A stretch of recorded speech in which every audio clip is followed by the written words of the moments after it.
Hello everyone. तो आज का जो हमारा टॉपिक है वो है size of the face space. हम लोगों ने हमारे लास्ट लेक्चर में फेस स्पेस देखा कि एग्जैक्टली फेस स्पेस क्या होता है and it is exactly the combination of हमारा जो है position space and momentum space. कि किसी भी डायनेमिक सिस्टम के पार्टिकल को डिफाइन करने के लिए हमको सिर्फ और सिर्फ पोजीशन कोऑर्डिनेट्स नहीं, उसके मोमेंटम कोऑर्डिनेट्स की भी रिक्वायरमेंट होती है। अब नेक्स्ट हम देखेंगे कि ये जो फेस स्पेस है उस फेस स्पेस का साइज़ क्या होता है एग्जैक्टली।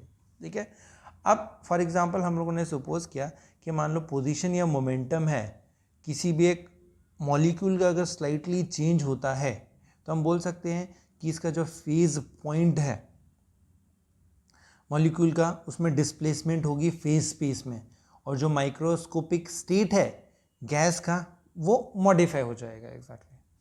तो एग्जैक्टली क्या किया हम लोगों ने यहाँ पर एक फेज पॉइंट डिफाइन किया है। यहाँ पर फेज पॉइंट दैट मीन्स कि एक स्मॉलेस्ट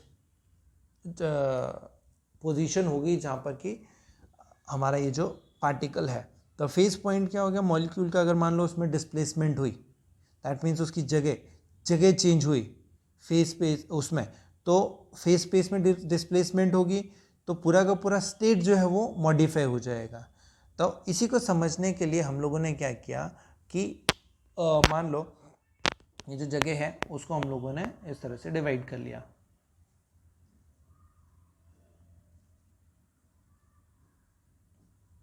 इस तरह से ग्रिड में डिवाइड कर लिया है। 2 डायमेंशनल शीट जो है उसको अगर हम लोगों ने एनर्जी शीट मान लिया, ये हो गया हमारे पास पोजीशन यहाँ इस तरह से चेंज हो रही है, ये हमारा मोमेंटम चेंज हो रही है। अब हम लोग सिर्फ एक्स डायरेक्शन की बात करते हैं, ये हमारा एक्स हो गया, ये पोजीशन हो गया, सॉरी मोमेंटम हो गया इन एक्स डायरेक्शन, और ये जो स्मॉलेस्ट एरिया है यहाँ से यहाँ तक दिस इज डी एक्स, और यहाँ से जो स्मॉलेस्ट एरिया है this is D P x. ठीक है, और यहाँ पर जो है ये छोटा सा जो पोर्शन है इसको हम लोग फेज स्पेस सेल बोलते हैं। ठीक है, तो ये क्या है फेज सेल्स हो गए, छोटे छोटे सेल्स जो है these are the phase sales.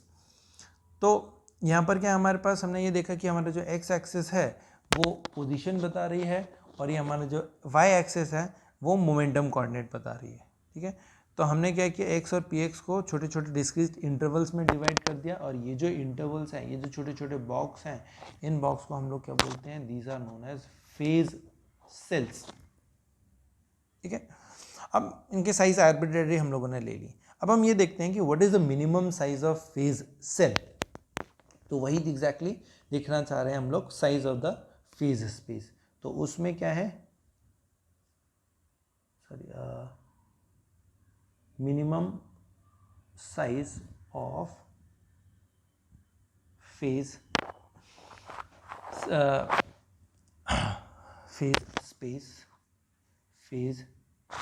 Space cell कि उसका मिनिमम साइज एग्जैक्टली क्या होगा। अब क्या बोलते हैं इनिशियली, अगर हम क्लासिकल स्टैटिस्टिक्स को देखें तो जो पॉइंट है फेज स्पेस में, कोई भी पॉइंट होता है उसको हम लोग हाइजेनबर्ग अनसर्टेनिटी प्रिंसिपल से देख सकते हैं। हाइजेनबर्ग अनसर्टेनिटी प्रिंसिपल के अकॉर्डिंग देख सकते हैं। अब ऑब्वियसली हम लोग हाइजेनबर्ग अनसर्टेनिटी प्रिंसिपल को अच्छे से जानते हैं कि एग्जैक्टली क्या होता है। अब हमने क्या किया कि अज्यूम कर लिया कि हमारे पास dx जो है वो क्या है, size of the interval, it is the size of interval on x axis. Similarly अगर हम dpx अगर माने तो ये क्या हो गया, लेंथ ऑन px एक्सिस हो गया, या इंटरवल ऑन हमारा y एक्सिस, या बोल सकते हैं px एक्सिस हो गया। ठीक है, अब ये जो फेज स्पेस है ये हमारा पूरा का पूरा क्या है, ये पूरा हमारा फेज स्पेस है। ये फेज स्पेस क्या है, एनर्जी शीट में छोटे छोटे स्मॉलर रेंज में डिवाइडेड है, बॉक्स में है। तो हम बोल सकते हैं it consist of small cells of area बोल सकते हैं जो सेल्स जो है ऑफ एरिया, इन सेल्स का एरिया क्या होगा, that will be equals to D X into D P X, जिसको हम लोगों ने बोलते हैं let it be equals to H naught. तो ये जो पूरा का पूरा ये जो सेल है, इस सेल का जो वॉल्यूम है that is H not, sorry इसका जो एरिया है that is H not. 2 dimension ले रहे हैं तो एरिया हो जाएगा the area is H not. अब किसी भी सिस्टम का जो स्टेट है वो मॉडिफाई होगा। अभी हम लोगों ने देखा कि अगर मान लो दोनों में से कुछ भी चेंज होता है अगर, तो उसमें क्या है कि cell of the face space को डिफाइन करने के बाद हम उसका जो स्टेट है वो इजीली डिफाइन कर सकते हैं कि उसका स्टेट क्या है। तो क्लासिकल डिस्क्रिप्शन में अगर बोलें तो ये जो हमारा एच नॉट जो है, ये जो एरिया है वो arbitrary as small as possible जो है 10⁻13 अर्ग सेकेंड या 10⁻35 अर्ग सेकेंड तक ले सकते हैं। तो जो स्मॉलेस्ट वैल्यू है वो एनर्जी इनटू टाइम की हो जाएगी। तो जो लेंथ ऑफ dx और dpx है वो इतनी ज़्यादा, अब ऑब्वियसली अगर मान लो दोनों में से अगर एक 10⁻30 -35 की रेंज में ले रहे हैं तो 10⁻30 अगर for example 10⁻30 into 10⁻30 for example करके देखें तो that will be equals two into 10⁻60 चला जाएगा। तो दैट मीन्स कि अगर ऑब्वियसली एक डायमेंशन हमारे पास बहुत छोटा है तो दूसरा डायमेंशन भी छोटा है और उन दोनों को और मल्टीप्लाई करें तो इवन वो और ज़्यादा छोटा हो जाता है, ठीक है। और उसको अगर हम लोग स्लाइटली डिस्प्लेस करें विद इन द सेल तो जो पोजीशन और मोमेंटम है उसमें भी डिस्प्लेसमेंट इतना माइन्यूट होगा कि हम लोग एक्यूरेटली उसको मेजर नहीं कर सकते हैं, ठीक है। तो इन्फाइनेटिस्मली स्मॉल साइज फेस सेल जो है वो कंसिडर करते हैं। अगर मान लो पार्टिकल जो है with in the shall lie करता है और उसकी स्टेट रिप्रेजेंट हो रही है pair of coordinate x P x से, और अगर मान लो चेंज होता है स्टेट ऑफ द पार्टिकल तो वो क्या करेगा, एक सेल से दूसरे अप्रोप्रिएट सेल में शिफ्ट हो जाएगा। तो जो डायमेंशन है लेंथ इनटू मोमेंटम जो है वो इजीली हमको दिखाई देगी, ठीक है। तो अब एग्जैक्टली हम ये देखते हैं कि इसका जो मिनिमम साइज है वो हम किस तरह से डिफाइन कर सकते हैं।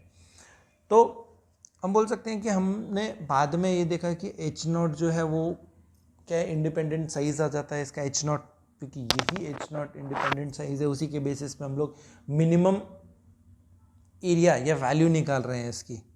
अगर मान लो कि हम लोगों ने फाइनाइट या कांस्टेंट वैल्यू दी है यूनिट फेस सेल की जब हमारे पास प्लैंक्स कांस्टेंट आया, ठीक है, जब हमारे पास क्वांटम थ्योरी है, तो हम लोगों ने अजम्पशन लिया कि हमारे पास ये जो dx एंड dpx है it is equals to h।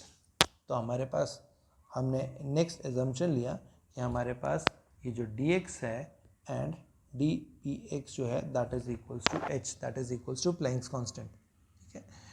तो that is equals to h, Planck's constant उसकी वैल्यू 6.625 × 10⁻34 जूल सेकेंड आ जाती है, ठीक है।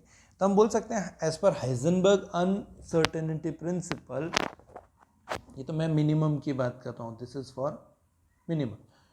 तो एज पर Heisenberg uncertainty principle change in position and change in momentum जो है दैट इज ग्रेटर देन और इक्वल्स टू h।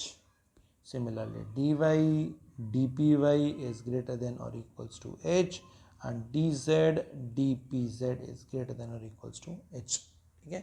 अब ये जो तीनों की तीनों रिलेशन है इसको अगर मैं कंबाइन करूं तो मैं क्या बोल सकता हूं, dx dpx into dy dpy into dz dpz it is equals to h into h sorry it is greater than और इक्वल्स टू h क्यूब हो जाएगा, ठीक है। अब इसको हम लोग क्या कर रहे हैं, रीअरेंज कर रहे हैं, that is dx dy dz into dpx dpy dpz that will be greater than और equals to h cube, okay. तो यहाँ पर ये जो क्या है dx dy dz multiplied by dpx dpy dpz it is greater than और equals to h cube, that means कि h क्यूब के बराबर या उससे बड़ा होगा। तो इसमें सबसे मिनिमम वैल्यू क्या हो गई, इक्वल टू h क्यूब, ये मिनिमम है, उसके बाद की वैल्यू तो सारी की सारी बड़ी होगी। तो बोल सकते हैं फॉर मिनिमम